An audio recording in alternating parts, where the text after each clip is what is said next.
क्या होता है द्वितीयक सेल? सबसे पहले हम उसको करंट देते हैं, वैद्युतिक एनर्जी पहले उसमें देते हैं, मतलब कि चार्ज करते हैं ना। ध्यान दीजिए इधर, जब चार्ज करते हैं तो उसमें वैद्युतिक आवेश एकत्रित होती है। कहां पर सेल के अंदर, उसके वोल्टामीटर के अंदर, है ना। अब वहां पर वो किस फॉर्म में एकत्रित होती है? रासायनिक ऊर्जा के रूप में। यानी पहले वैद्युतिक ऊर्जा हम लोग प्राप्त किए कहीं से, बोर्ड से, कहीं से भी। अब वो एकत्रित हुआ रासायनिक ऊर्जा के रूप में। कहां पर? उस कंटेनर में, उस वोल्टमीटर में। अब वो रासायनिक ऊर्जा क्या करेगी? रासायनिक अभिक्रिया होगा, वहां पर रिएक्शन होगा ना, फिर वो पुनः चेंज करेगी किसमें? वैद्युतिक एनर्जी में। और ये आपका द्वितीयक सेल कहलाती है। क्या प्राइमरी सेल में भी यही होती थी? उसको क्या चार्ज करना पड़ता था? वो तुरंत करंट देती थी, यानी रासायनिक ऊर्जा को तुरंत वो वैद्युतिक ऊर्जा में परिवर्तित करती थी वो, है ना। और इसमें क्या होता है? पहले वैद्युतिक एनर्जी हम लोग प्राप्त करते हैं, एकत्रित करते हैं रासायनिक ऊर्जा के रूप में, फिर उसको परिवर्तन करते हैं रासायनिक अभिक्रिया के फलस्वरूप वैद्युतिक ऊर्जा के रूप में। ठीक है।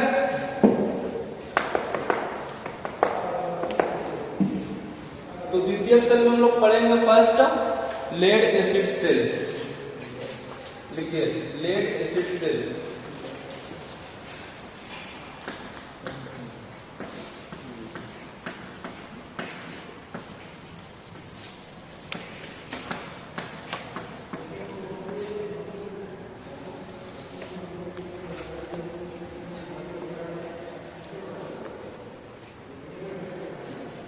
फिगर बनाते चलिए। ठीक है।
हो गया।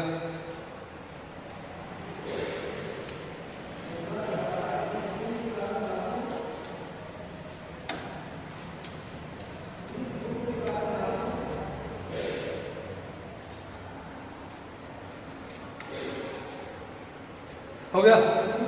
देखिए एक एक चीज देखिए, ये जो पूरा बाहर का जो आवरण है पूरी तरह, ठीक है, इसको कहा जाता है कंटेनर, पात्र, वोल्टामीटर, ठीक है। कैसी आकृति का है ये? आयताकार, यानी आयताकार कंटेनर।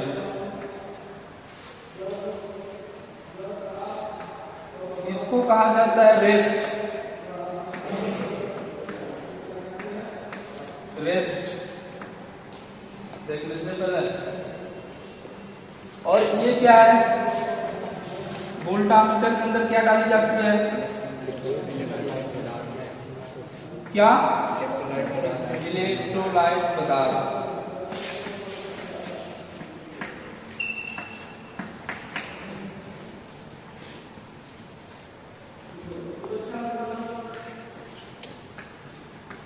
इसको कहा जाता है वेंट,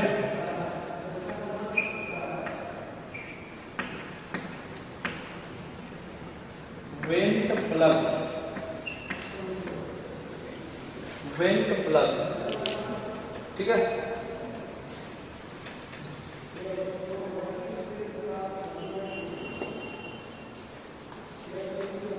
इसको कहा जाता है सेल कवर,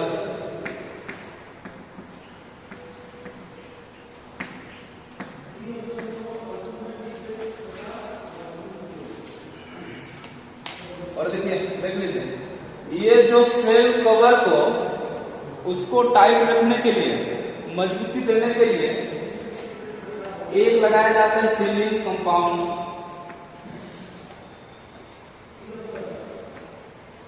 इसको कहा जाता है सीलिंग कंपाउंड।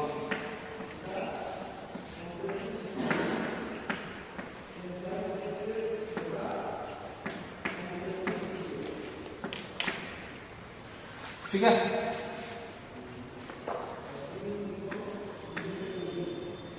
और इसको कहा जाता है सेल कनेक्टर।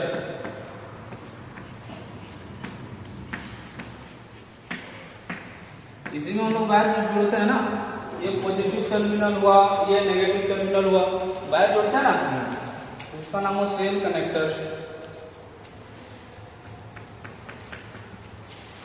यहां पर देखिए रिल प्लेट, ये है आपकी प्लेट, कितनी है? 1 2 3 4 5, है ना। तो लेड एसिड सेल में रिल प्लेटों की संख्या धन प्लेटों की संख्या से एक अधिक होती है। कैसे? रिल प्लेटों की संख्या 1 2 3 4 5 हुई, धन की कितनी? देखिए यहां से 1 2 3 4, 4 हुई ना, यानी जो रिल प्लेटें होंगी धन प्लेटों की संख्या से एक ज्यादा होंगी, है ना।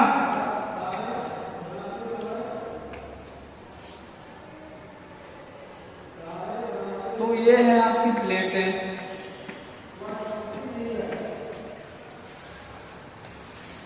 और ये देखिए 1 2 3 4 5, 5 प्लेट है। तो इन पांचों प्लेटों को जो एक साथ जोड़ता है ये वाला, इसको कहा जाता है प्लेट कनेक्टर।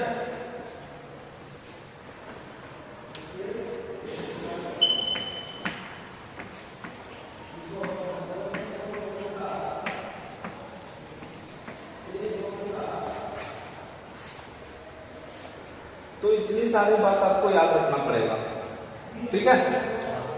बाहरी जो कंटेनर है वो क्या? आयताकार, आकृति आयताकार।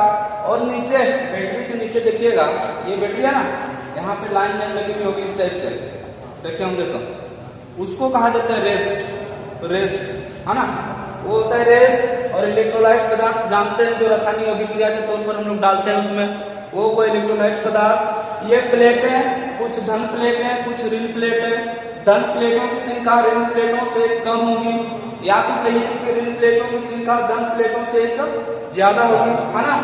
और जो प्लेट को कनेक्ट करेगा सभी प्लेट को, जैसे ऋण प्लेट 1 2 3 4 5 पांचों को एक साथ कनेक्ट करने वाला उसको कहा जाएगा क्या, प्लेट कनेक्टर। और जिसमें हम लोग आउटपुट लेंगे, जिसमें हम लोग वायर जोड़ेंगे एक पॉजिटिव टर्मिनल पर एक नेगेटिव टर्मिनल पर, उसको कहा जाता है सेल कनेक्टर, इसको भी और इसको भी।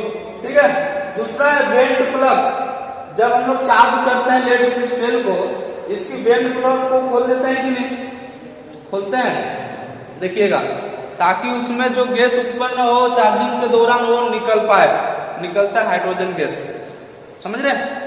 तो इसको खोल के चार्जिंग पर दिया जाता है। तीसरी बात क्या, सेल कवर।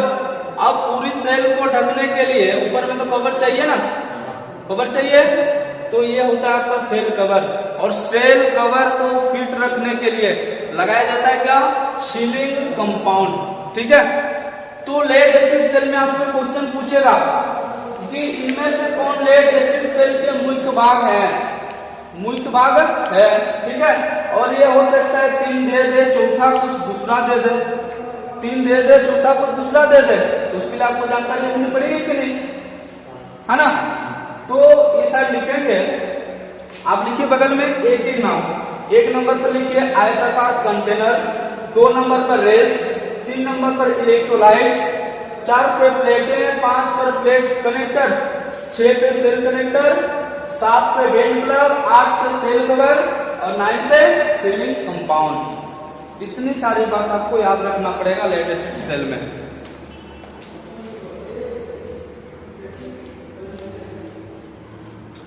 अच्छा, और एक छूट रहा है, देखिए एक यहां पे लगी हुई है, इसको कहा जाता है सेपरेटर।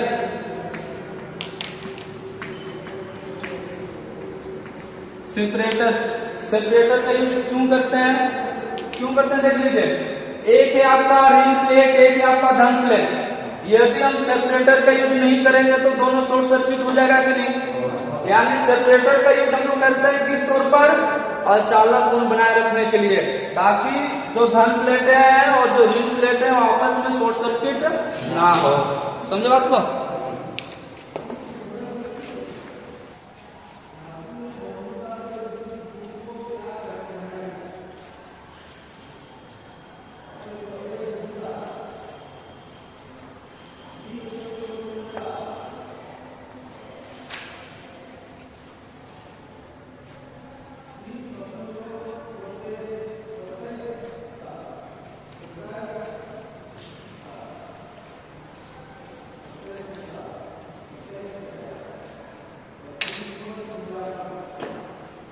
हो गया, हो गया। देखिए 1 नंबर कौन सी है, 1 नंबर लिखे इलेक्ट्रोलाइट्स।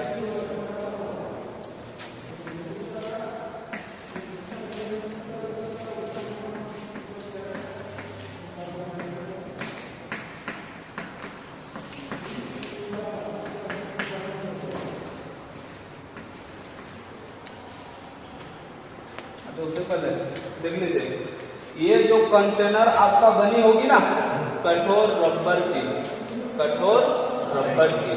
ठीक है। लिखना क्या, लिखना पड़ेगा ये,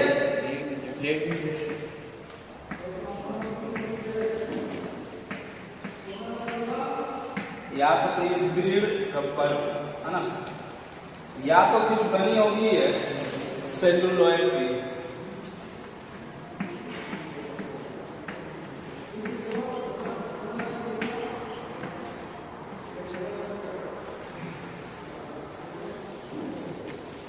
सेपरेटर, सेपरेटर के रूप में हम लोग यूज करेंगे लकड़ी, कठोर रबर या तो फिर सेलुलोइड, है ना। ऐसे ही जो सेपरेटर के रूप में जो अचालक फॉर्म में हम लोग यूज करेंगे लकड़ी का या तो फिर सेलुलोइड का या तो फिर और एक क्या, कठोर रबर का, सेपरेटर के रूप में। प्लेटें होंगी आपके लेड की,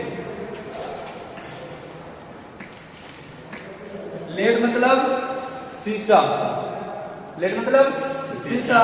और जो प्लेट कनेक्टर होंगी आप क्या, ये होंगी लेड की, लेड की ही होंगी, पर लेड को बर्निंग करके उस पर वेल्डिंग किया जाएगा। बर्निंग मतलब जला के, है ना, और वो बनाई जाएगी किसका, लेड का।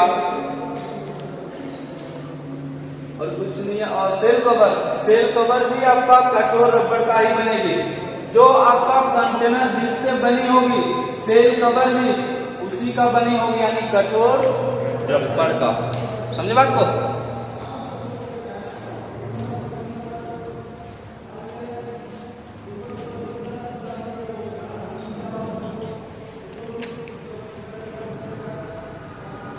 बोले कुछ छूट रहा है क्या? लिख लिए? चलिए देखिए, अब इलेक्ट्रोलाइट पदार्थ के रूप में हम लोग यूज करेंगे H2SO4, मतलब कि तनु सल्फ्यूरिक अम्ल प्लस जल, है ना, तनु सल्फ्यूरिक अम्ल प्लस जल। और इसका जो रेशियो रहेगा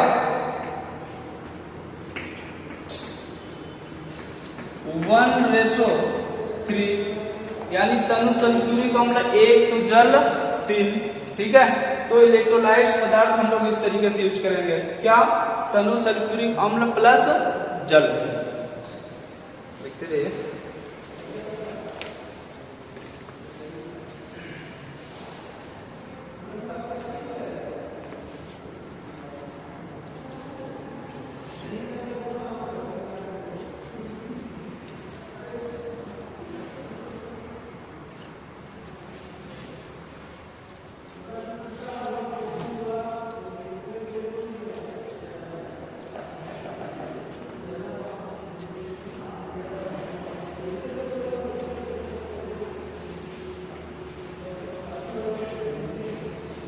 हो गया, हो गया। नेक्स्ट टॉपिक दीजिए।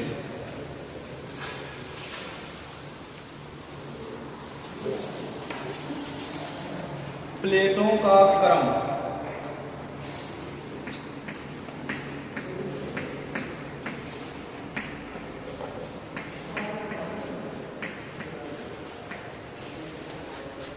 प्लेटों का क्रम मतलब प्लेटों की संख्या टोटल कितनी कितनी हो सकती है, मतलब धन और ऋण प्लेटों की संख्या कितनी तक हो सकती है।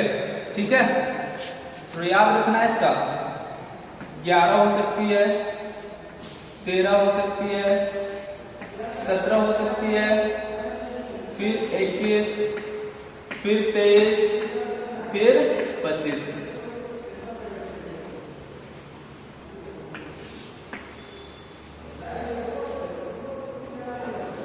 बोलने का मतलब समझिए, यदि प्लेटों की संख्या 11 रहा तो समझ जाना है ऋण प्लेटों की संख्या 6 और घन प्लेटों की संख्या 5, है ना। क्यों? क्योंकि ऋण प्लेटों की संख्या घन प्लेटों की संख्या से अपेक्षा 1 ज्यादा होती है।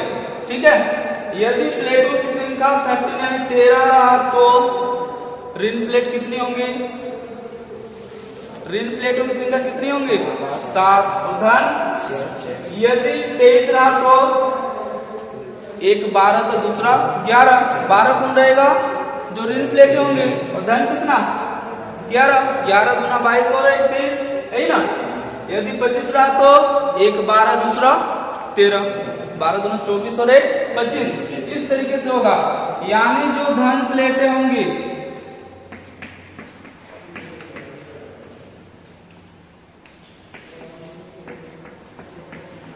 ऋण प्लेट से, बताइए, जो धन प्लेट होगी ऋण प्लेट से क्या होगा, एक कम होगा, एक क्या होगा, कम होगा।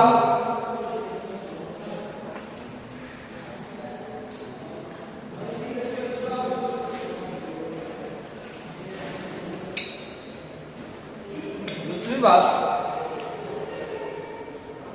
धन प्लेट पर किस प्रकार का टर्मिनल, पॉजिटिव टर्मिनल, है ना। धन प्लेट मतलब प्लस, पॉजिटिव टर्मिनल।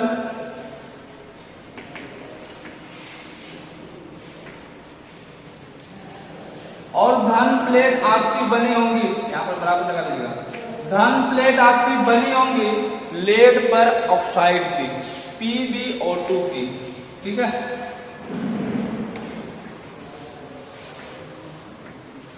इसको कहा जाता है लेड पर ऑक्साइड।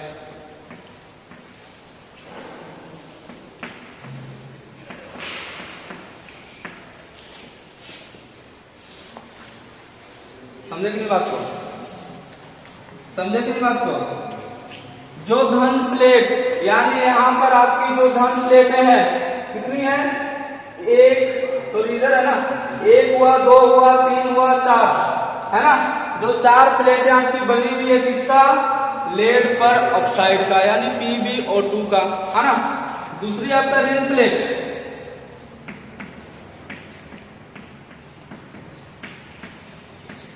तो बताइए जो रिन प्लेटों की संख्या होगी वो धन प्लेटों की संख्या से क्या होगी? क्या होंगे? एक ज्यादा होगी। किससे? धन प्लेट से एक ज्यादा होगी रिन प्लेटों की संख्या। मतलब रिन प्लेट यदि 6 रहा तो धन प्लेट 5 रहेगी। समझ रहे बात को? और जो रिन प्लेट आपकी बनी होगी उस पर आवेश होगा, यानी उस पर टर्मिनल होगा क्या? Negative terminal.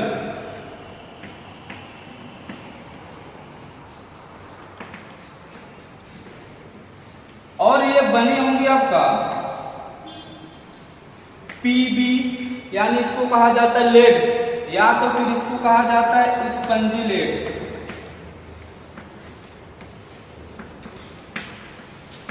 या तो कहिए आप इसको लेड, या तो फिर इसको कहिए स्पंजी लेड, है ना। इसके अतिरिक्त आपको याद रखना पड़ेगा रिन प्लेट में इसकी जीवन काल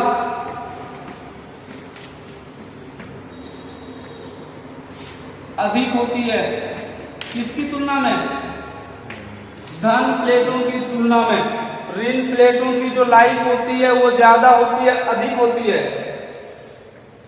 इसके अतिरिक्त याद रखना पड़ेगा रिन प्लेट में धन प्लेटों की अपेक्षा तीव्र गति से रासायनिक अभिक्रिया होती है। बताया तो पहले भी बताया था ना प्राइमरी सेल में, जो रिन था आपका रिन आवेश कहां पर? कैथोड में। वहीं पर रासायनिक अभिक्रिया पहले स्टार्ट होती है कि नहीं? उसी प्रकार जो लेड एसिड सेल है इसमें भी रिन प्लेट में तीव्र गति से कहिए या तो फिर कहिए तेज गति से रासायनिक अभिक्रिया होती है।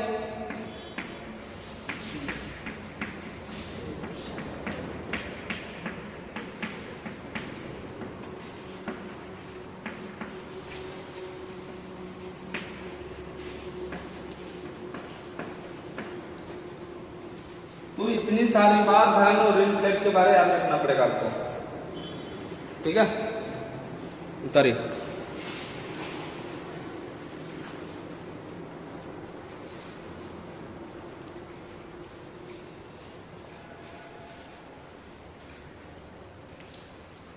एकदम हल्के हल्के से जाएंगे, एक भी नहीं छूटना चाहिए।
हो गया, उतार लिया। नेक्स्ट टॉपिक लिखिए, प्लेट।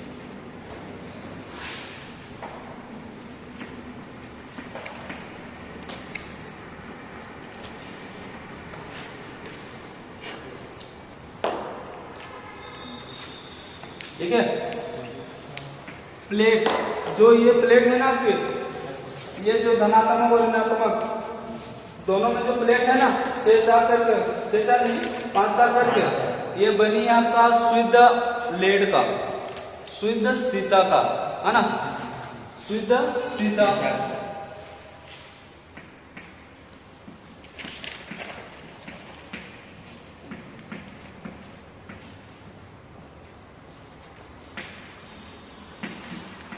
और इसकी आकृति होगी आयताकार,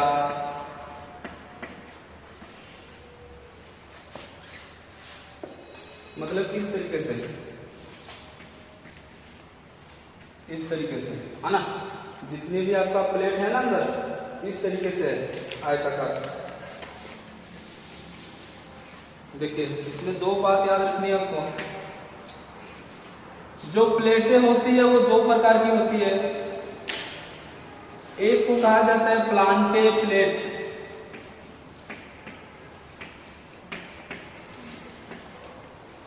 दूसरा को कहा जाता है फ्यूरे प्लेट।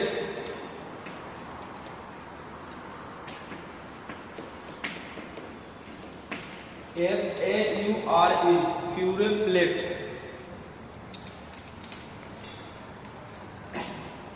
प्लांटे प्लेट के बारे में आपको याद रखना है।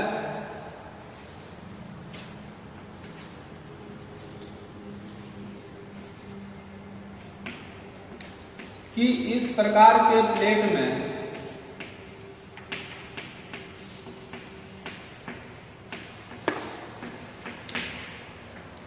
किसी भी प्रकार की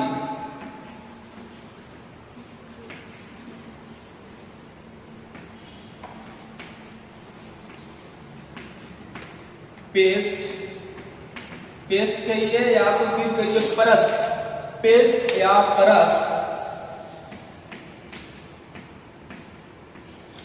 नहीं चढ़ाई जाती है।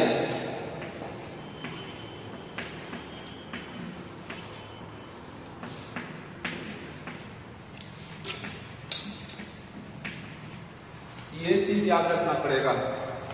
जो सेल के अंदर जो प्लांटे प्लेट होती है उस पर किसी भी प्रकार की पेस्ट या परत नहीं चढ़ाई जाती है। और कैसा होना चाहिए वो प्लेट? प्लांटे प्लेट होना चाहिए, ठीक है। लेकिन फ्यूरे प्लेट का बात करी जाए तो ये दो प्रकार की होती है।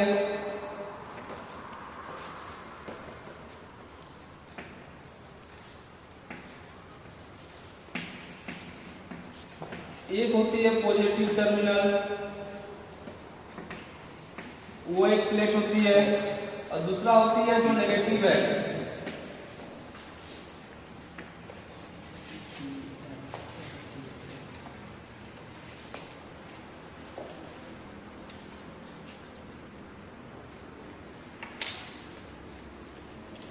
लिखते जा रहे हैं, देख लीजिए इस जगह,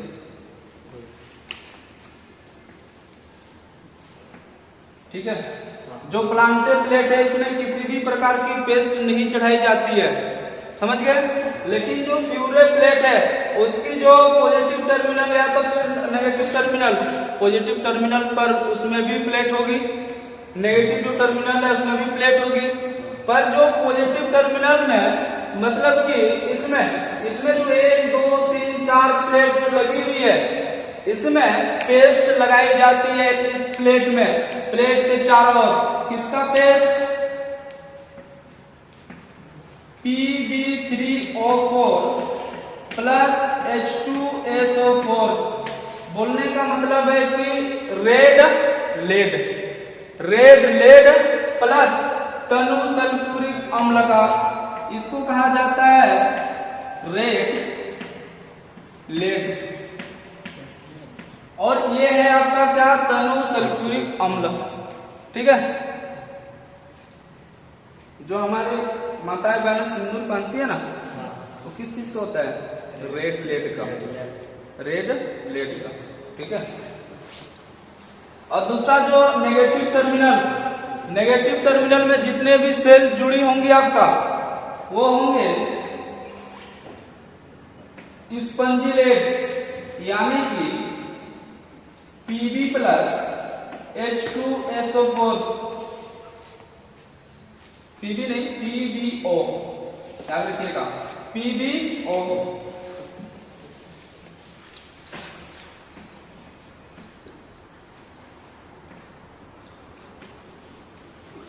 PbO, इसको स्पंजी लेड नहीं, स्पंजी लेड उसको कहा जाता है Pb को, है ना, Pb को, इसको कहा जाएगा लिथाज।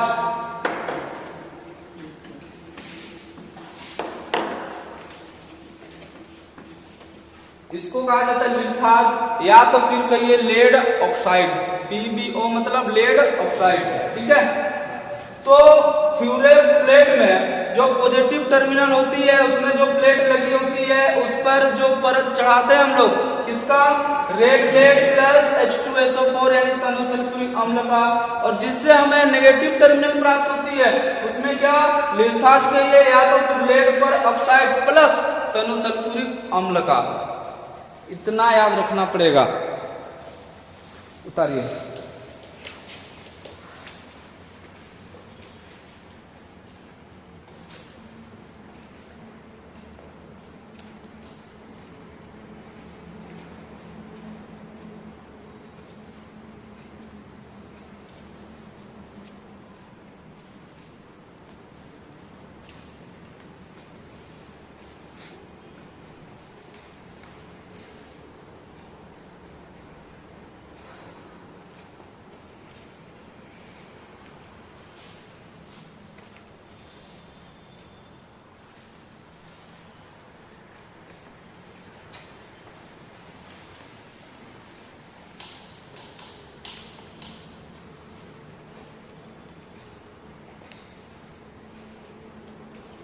हो गया।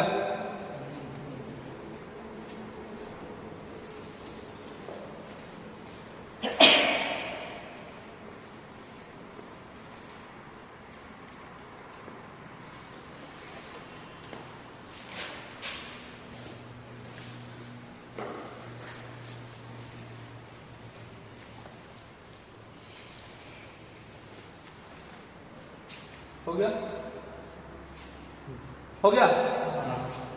नेक्स्ट लिखिए, प्लेट का रंग।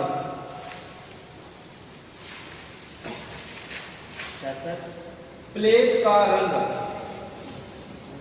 प्लेट का रंग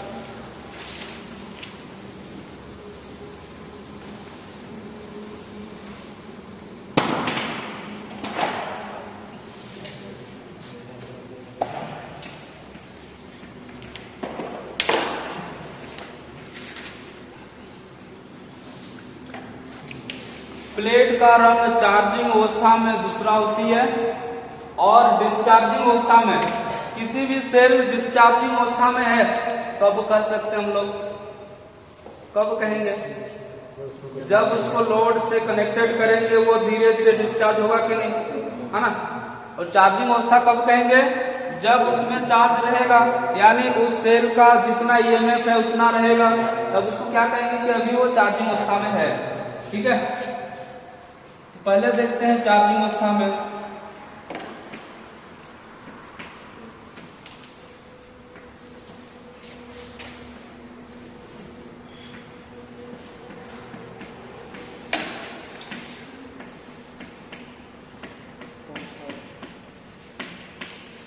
देखिए, एक होता है चार्जिंग, एक होता है क्या, डिस्चार्जिंग।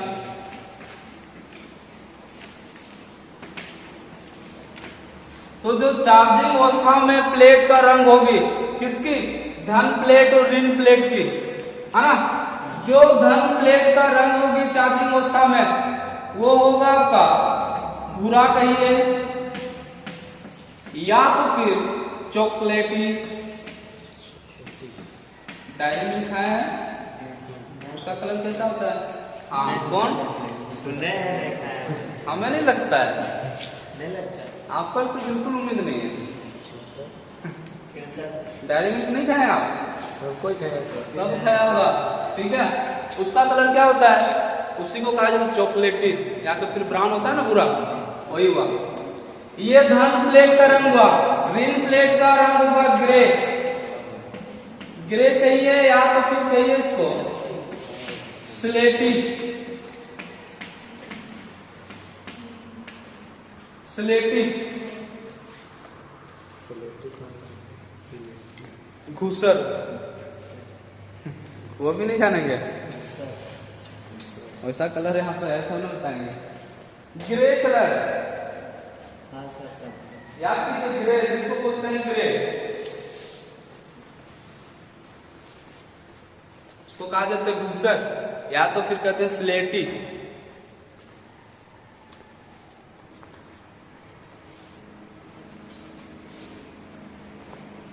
जब प्रतिरोधक चैप्टर हम लोग पढ़ रहे थे उसमें ग्रे कलर नहीं मिला था क्या? तब डिस्चार्जिंग अवस्था में याद रखिएगा, इसमें दोनों हल्का सफेद रंग का होता है, हल्का सफेद, चाहे धन प्लेट हो या तो फिर ऋण प्लेट हो।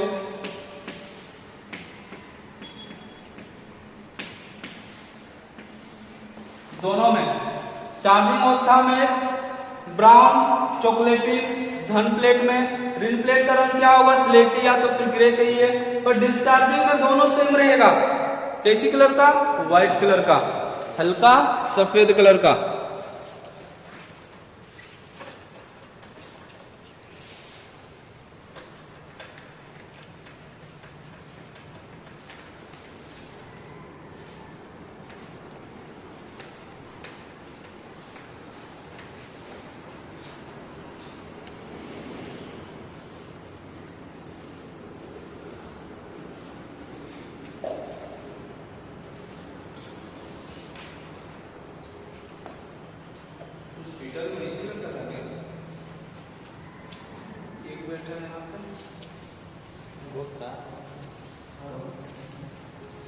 तो प्रैक्टिकल में चल गया हूँ। उतार लिए। नेक्स्ट देखिए इसका EMF।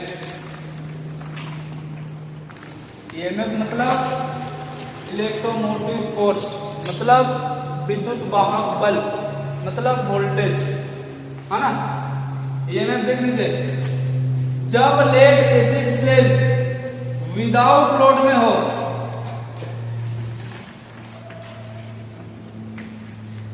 विदाउट लोड में मतलब रोशनियां बताओ, विदाउट लोड में मतलब बिना लोड का, है ना, बिना लोड का। तब उसमें जो EMF होगी 2.2 वोल्ट प्रति सेल, 2.2 वोल्ट प्रति सेल। तो आप मुझे बताओ, यदि एक सेल में यहाँ पर 1 2 3 4 5 है तो 5 सेल में कितनी वोल्ट? कितनी? 11 वोल्ट। हाँ, 5 सेल में कितनी वोल्ट? 11 वोल्ट।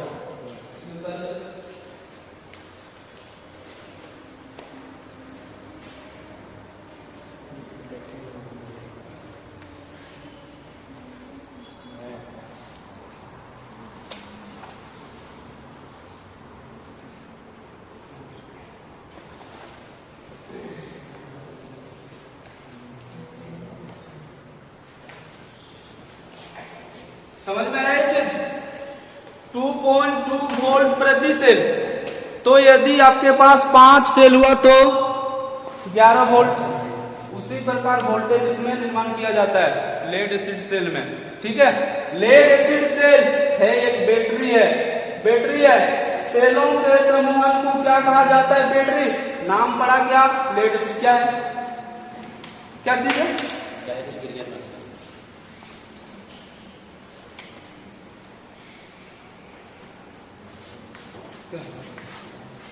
विदाउट लोड में कितना हुआ? 2.2 वोल्ट प्रति सेल। जब इसको लोड से कनेक्टेड करेंगे इसका वोल्टेज बढ़ेगा कि घटेगा? जब इसको लोड से कनेक्टेड करेंगे, जैसे इस सेल में, इस बैटरी में 2-4 बल्ब जला दें, मतलब अब उसमें रोशनी हमें प्राप्त हो रही है, तब इसका वोल्टेज घटेगा कि बढ़ेगा? घटेगा, है ना।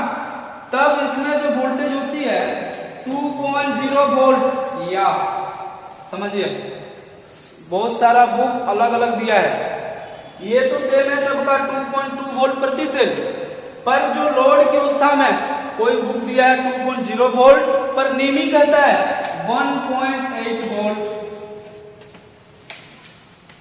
क्या? प्रति सेल। ये याद रखना है। ऑप्शन में यदि 2.0 वोल्ट रहे तो वो भी सही है, 1.8 वोल्ट रहे वो भी सही है, पर दोनों रहे तो फ्लो करना है नीमी को, यानी कितना? 1.8 वोल्ट लोड की अवस्था में, और विदाउट लोड में 2.2 वोल्ट। ये नीमी भी कहता है, बाकी बुक भी कहता है। आपका बुक क्या कहता है? लोड की अवस्था में क्या कहता है आपका बुक? नहीं, हाँ लोड की अवस्था में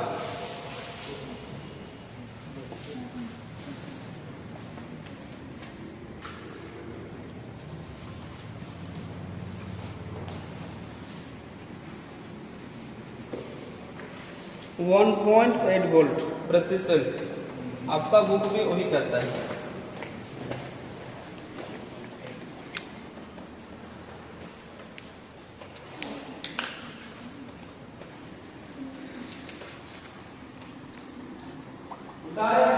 यस सर। उतार के लिए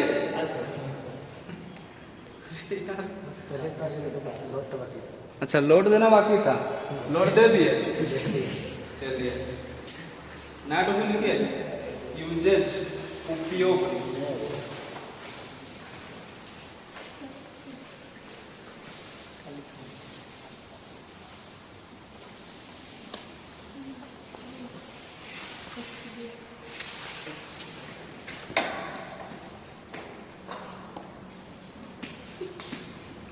क्या हुआ?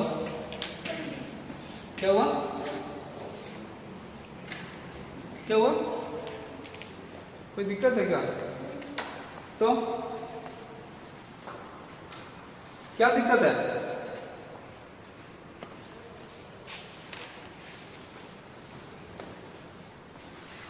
लिखिए, लिखिए उपयोग में। जहां पर उच्च दर पर करंट की आवश्यकता होती है, उच्च दर में करंट की आवश्यकता होती है, लिखिए जहां पर उच्च दर में करंट यानी विद्युत धारा की आवश्यकता होती है,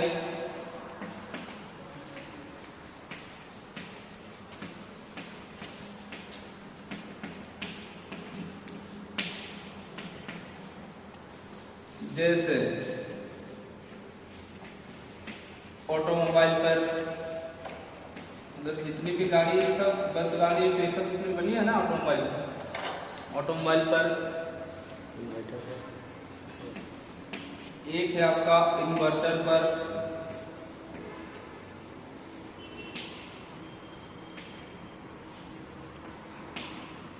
एक है आपका मोटर गाड़ी पर,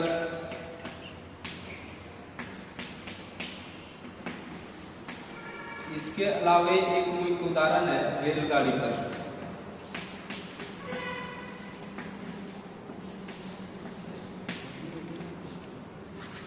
रेलगाड़ी पर लोको पायलट में हम लोग से पूछा था ये रेलगाड़ी वाला, लेड एसिड सेल रेलगाड़ी पर भी किया जाता है इसका। उच्च दर में करंट की प्राप्ति के लिए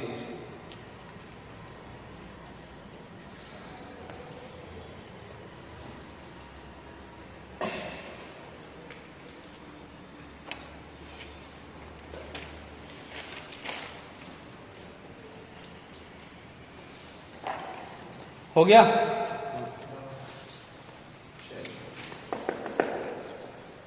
मिटा दी इधर।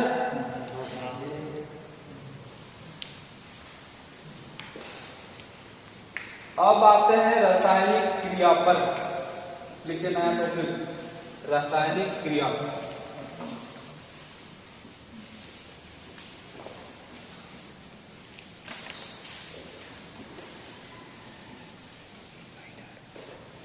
सेल एंड केमिस्ट्री का सबसे इंपॉर्टेंट टॉपिक है, ठीक है? उतना भी इजी में मत लीजिए। 2 से 3 क्वेश्चन, एक क्वेश्चन नहीं, 2 से 3 क्वेश्चन लिख के दे रहे हैं। प्रत्येक शिफ्ट में पूछेगा ही पूछेगा, ठीक है? नहीं तो जो भी लिख के आएगा ना, हम लोग से पूछिएगा क्वेश्चन पूछा कि नहीं।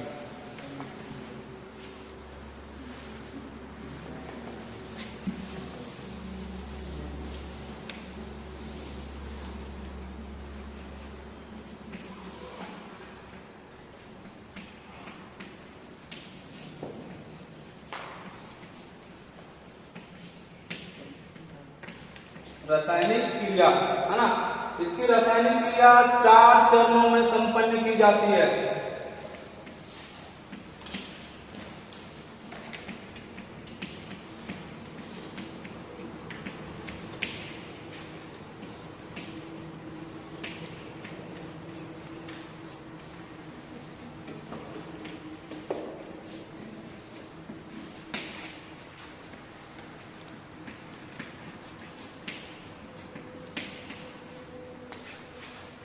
एक नंबर पर लिखिएगा फॉर्मिंग।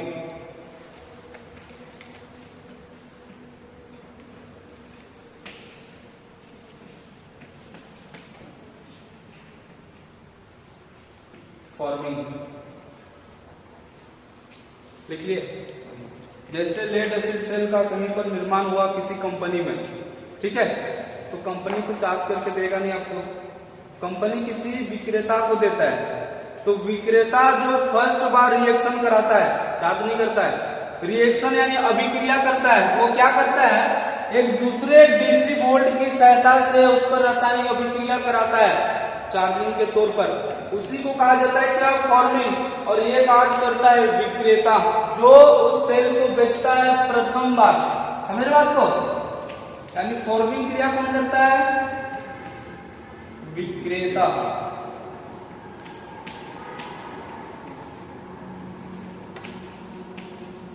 प्रथम बार यह क्रिया करता है। कौन सी क्रिया? फॉर्मिंग क्रिया। समझे? और ये करता किस प्रकार से? देखिए, PB3O4 मतलब क्या? रेड लेड है ना, रेड लेड के साथ जो H2SO4 जो तनु सल्फ्यूरिक अम्ल को पेस्ट के रूप में डाला जाता है, उस पर फॉर्मिंग अभिक्रिया होती है। किस प्रकार से? यानी जो रेड लेड तनु सल्फ्यूरिक अम्ल के साथ अभिक्रिया करके बनाती है PbO2 यानी lead peroxide plus lead sulphate PbSO4 lead sulphate plus जल का निर्माण कराती है, यानी 2H2O। संतुलित है। लेड 1 हुआ, 2, 3 हुआ, ऑक्सीजन यहाँ 8, 4, 12, 2, 8, 10, 2, 12, ठीक है? हाइड्रोजन 4, सही है। तो फॉर्मिंग जो रासायनिक अभिक्रिया होती है इस प्रकार से होती है, और ये रासायनिक अभिक्रिया फर्स्ट बार होती है। कौन करता है? विक्रेता, प्रथम बार। यानी रासायनिक अभिक्रिया का प्रथम चरण फॉर्मिंग कहलाती है लेड एसिड सेल में।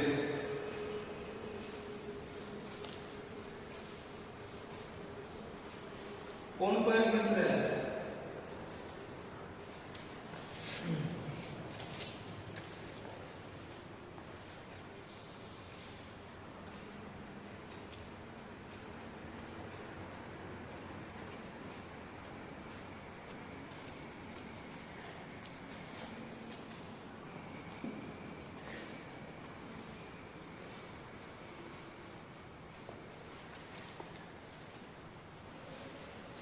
सेकेंड देखिए, सेकेंड को कहा जाता है चार्जिंग यानी आवेशित।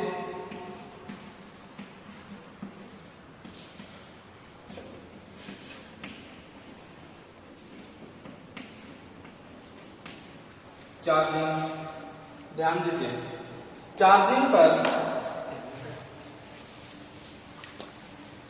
ध्यान दीजिए, इस पर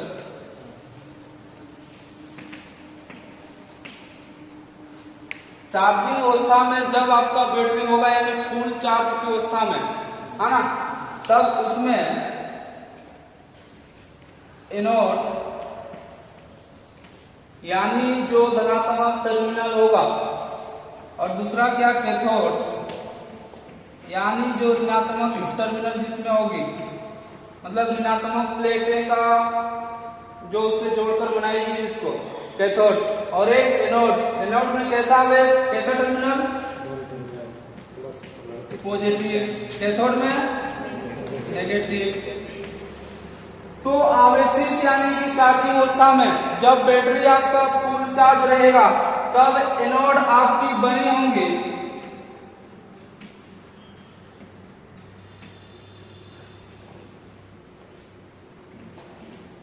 लेड पर ऑक्साइड का, लेड पर ऑक्साइड का, पर कैथोड लेड का, या तो फिर कहिए इसको स्पंजी लेड।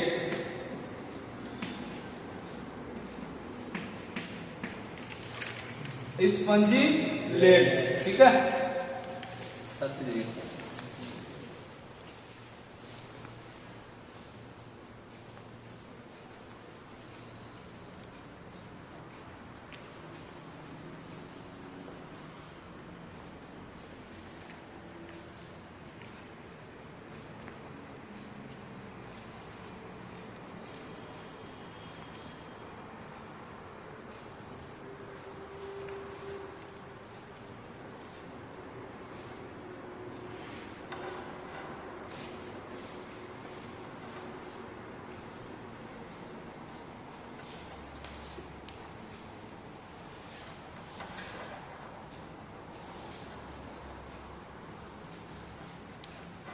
हो गया। तो आवेशित यानी चार्जिंग अवस्था में क्या, एनोड यानी पॉजिटिव टर्मिनल, पॉजिटिव आवेश जिसमें होगी वो किसकी बनी होंगी, एनोड लेड पर ऑक्साइड का, और कैथोड स्पंजी लेड, या तो फिर कहिए क्या लेड पीबी, है ना। तीसरी जो रासायनिक क्रिया होगी हम लोग का वो कहलाएगा डिस्चार्जिंग। लिखिए 3 नंबर पर डिस्चार्जिंग।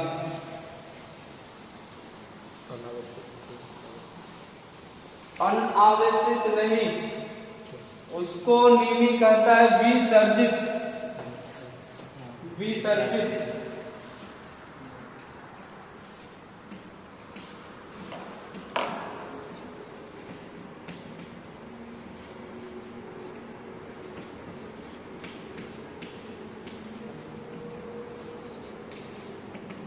डिस्चार्जिंग, ठीक है। डिस्चार्जिंग में ध्यान रखिएगा, डिस्चार्जिंग अवस्था में बैटरी की जो एनोड और कैथोड दोनों बनी होती है किसका, लेड सल्फेट का, PbSO4, और ये भी बनी होंगी PbSO4 यानी लेड सल्फेट का। डिस्चार्जिंग अवस्था में दोनों प्लेट सेम होती है, लेड सल्फेट का बनी होती है। अच्छा एक चीज गौर कर रहे हैं आप, जो एनोड बनी है आपका लेड का, कैथोड भी लेड का, पर रासायनिक अभिक्रिया के फलस्वरूप सभी बदल रहा है, ठीक है। बनी है प्लेट सभी किसका, लेड का, पर रासायनिक अभिक्रिया के फलस्वरूप बनी बदल रही है। किस प्रकार से, जब चार्जिंग अवस्था में तब एनोड किसका था, लेड पर ऑक्साइड का, कैथोड किसका था, स्पंजी लेड या तो फिर लेड कहिए उसका। लेकिन डिस्चार्जिंग अवस्था में एनोड किसका, लेड सल्फेट का, और कैथोड भी लेड सल्फेट का।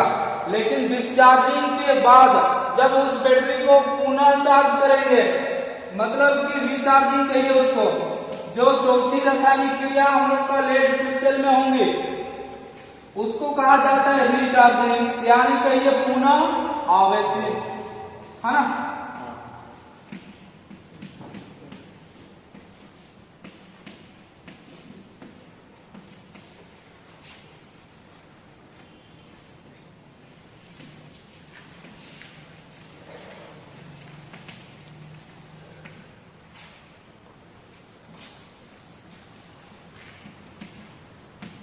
तब एनोड और कैथोड ध्यान में रखना है, समझ लीजिए। जब हम लोग चार्जिंग कर रहे थे, जब चार्जिंग अवस्था में एनोड किसकी बनी? लेड पर ऑक्साइड का। कैथोड किसका? स्पंजी लेड का। ठीक है, तो चार्जिंग कहिए या तो फिर रिचार्जिंग कहिए। अब तो इसको रिचार्ज कर रहे हैं तो चार्जिंग की ओर ही जा रही है कि नहीं? जा रही है ना। तो चार्जिंग और रिचार्जिंग दोनों अवस्था में एनोड और कैथोड सेम रहेगा। बोलने का मतलब है एनोड PbO2 यानी लेड पर ऑक्साइड का, और कैथोड स्पंजी लेड यानी Pb का होगा। तो इस प्रकार से हमारा रासायनिक क्रिया 4 चरणों में संपन्न होती है। एक फॉर्मिंग, दूसरा चार्जिंग, तीसरा डिस्चार्जिंग और चौथा रिचार्जिंग। ठीक है, और उसमें सभी में एनोड और कैथोड का रोल अलग अलग है, यही चीज याद रखना है।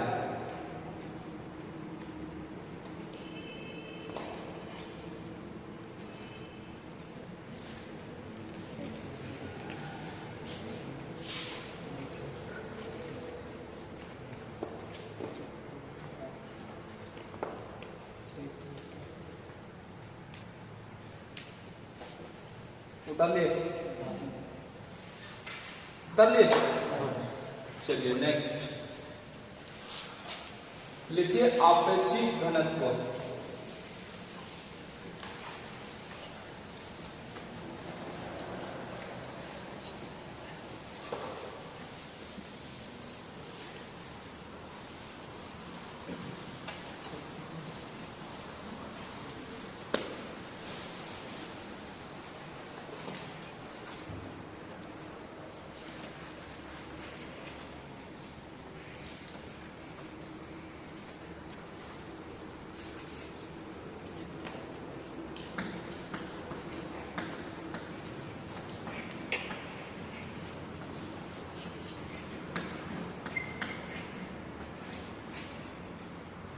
आपेक्षिक घनत्व।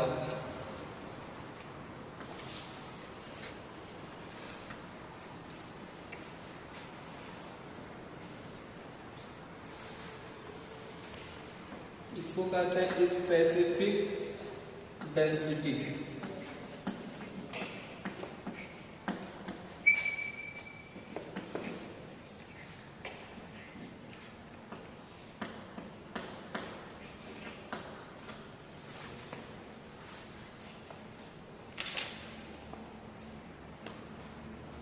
ठीक है, तो लेड एसिड सेल में चाहे कोई भी सेल हो, यदि वो सेकेंडरी सेल है तो आपेक्षिक घनत्व मापी जाती है हाइड्रोमीटर से।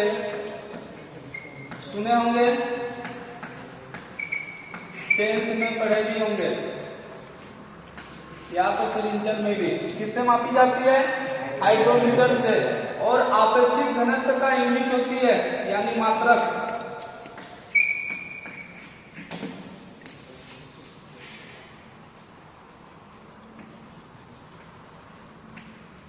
होती है 1 किलोग्राम प्रति सेंटीमीटर क्यूब, या 1 होती है ग्राम प्रति सेंटीमीटर क्यूब।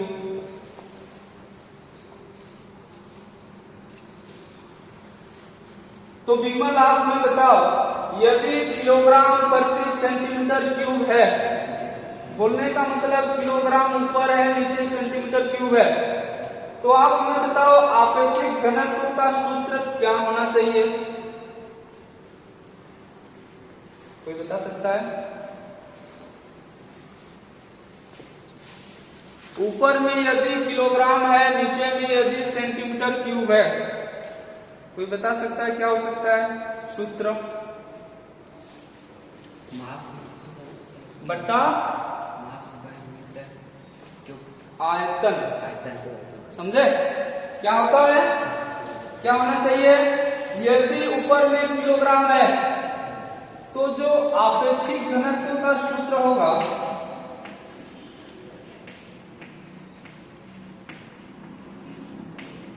बताइए, ऊपर में किलोग्राम यानी द्रव्यमान भार है कि नहीं, तो द्रव्यमान बटा सेंटीमीटर क्यूब किसका होता है? क्षेत्रफल का कि आयतन का? तो क्षेत्रफल का क्या होता है? स्क्वायर होता है। तो नीचे यहां पर क्या लिखेंगे? आयतन।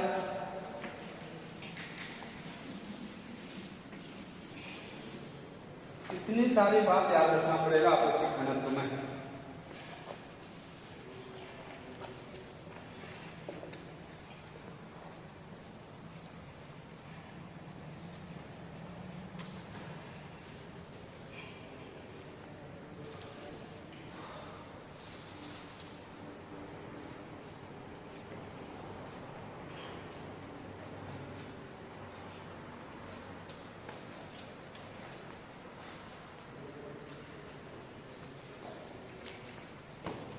हो गया?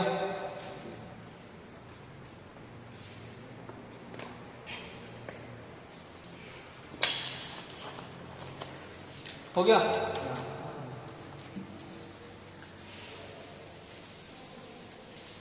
अब देखिए, आपेक्षिक घनत्व अलग अलग होगा। जब बैटरी चार्ज अवस्था में होगा तब अलग होगा, जब डिस्चार्ज अवस्था में होगा तब अलग होगा, और जब अर्ध चार्ज यानी आधा चार्ज में होगा तब अलग होगा। होगा कि नहीं? तो आपेक्षिक घनत्व हम लोग मापेंगे क्यों? किस चीज से? हाइड्रोमीटर से। किस चीज के लिए? उस बैटरी की चार्जिंग अवस्था की पता करने के लिए कि अभी वो वाकई में फुल चार्ज है, अर्ध चार्ज है, या तो फिर डिस्चार्ज है। पता कैसे करेंगे? हाइड्रोमीटर से माप कर। क्या चीज? आपेक्षिक घनत्व को माप कर। समझे बात को?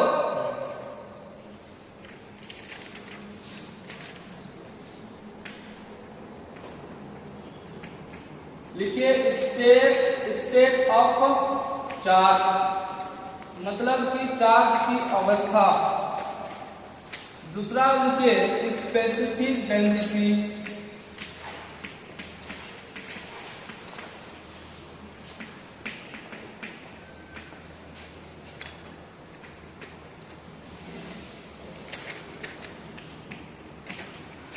किलोग्राम पर सेंटीमीटर क्यूब में और ग्राम पर सेंटीमीटर क्यूब में।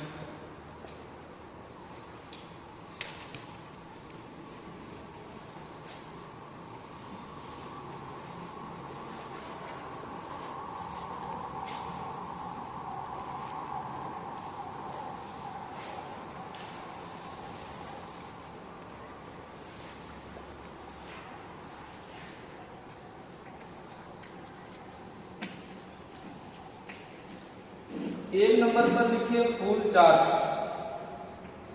जब बैटरी आपका फुल चार्ज अवस्था में रहेगा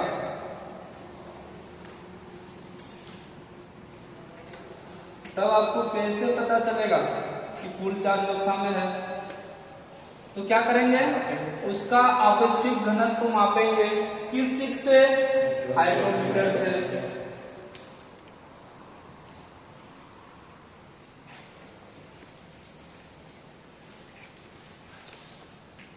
उसके बाद जब बैटरी 75% चार्ज रहेगा वो भी पता करेंगे कि अब आपेक्षिक घनत्व का मान क्या है।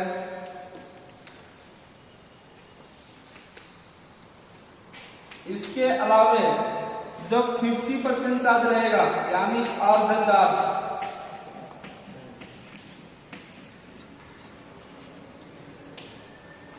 तब पता करेंगे उसका आपेक्षिक घनत्व यानी स्पेसिफिक डेंसिटी।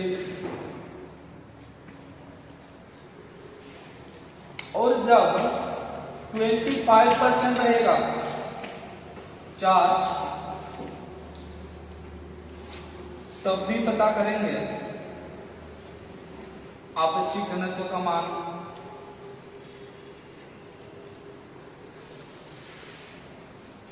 फाइनली 25% के बाद फुल्ली डिस्चार्ज रहेगा बैटरी,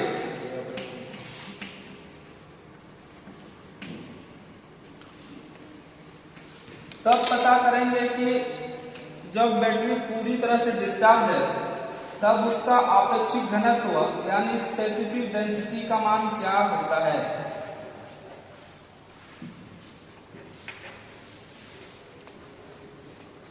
इसको कीजिए VVI, हम लिख के दे देंगे बॉन्ड। बॉन्ड कहाँ लिखा जाता है, कोर्ट में ना, लिख के दे देंगे। एक क्वेश्चन प्रत्येक शिफ्ट में फिक्स रहेगा, ठीक है, नहीं रहेगा तो उस दिन हम इंस्टीट्यूट छोड़ देंगे। सही बोल दे रहे हैं, अनुज कितना खुश है सर कब जा रहे हैं आज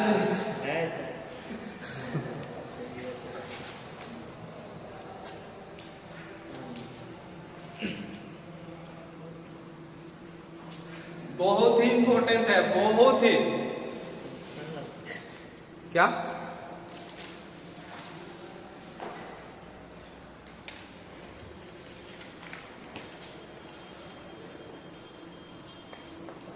लिख लिए? देखिए याद करने का इसका तरीका देखिए, एक याद रखना है, जब फुल्ली डिस्चार्ज होगा तब स्पेसिफिक डेंसिटी यानी घनत्व, आपेक्षिक घनत्व का मान क्या होगा, याद रखना है 1.11 से 1.17 याद रखना है, यानी 1.11 से 1.17। देख लीजिए पहले हुआ। इसके ऊपर 25% चार्ज बैटरी कब रहेगा, जब उसका आपेक्षिक घनत्व का मान 1.17 पे खत्म हुआ है, और इसे स्टार्ट कीजिए 1.17 से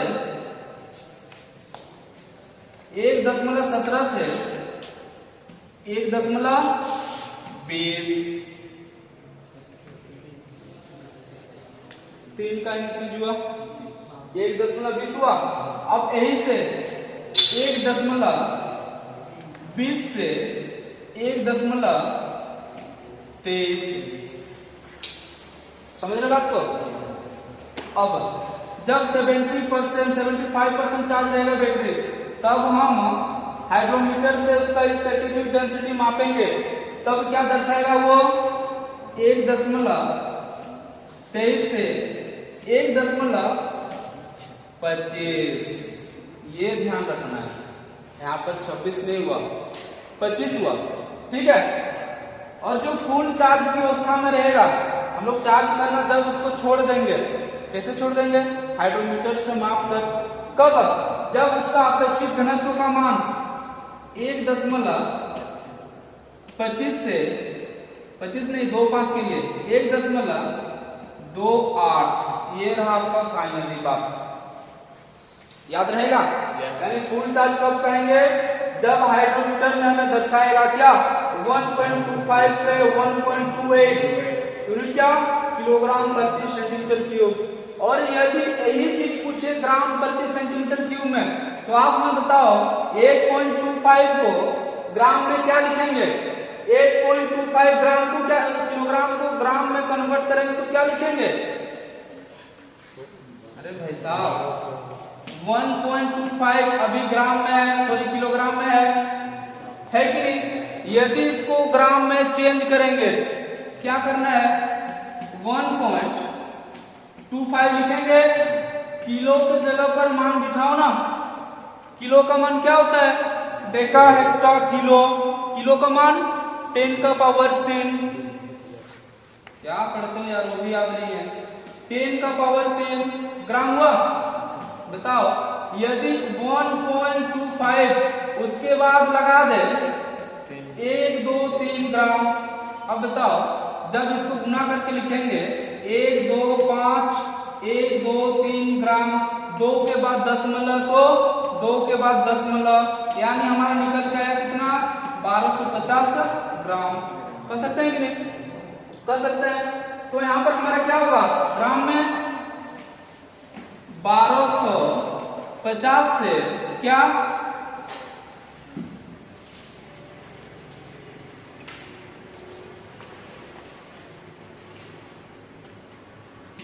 1250 से क्या होगा 1280 होगा कि नहीं होगा ना, उसको भी 1000 से गुना करेंगे तो ही होगा। और इधर क्या 1230 से 1250, इसका 1200 से 1230,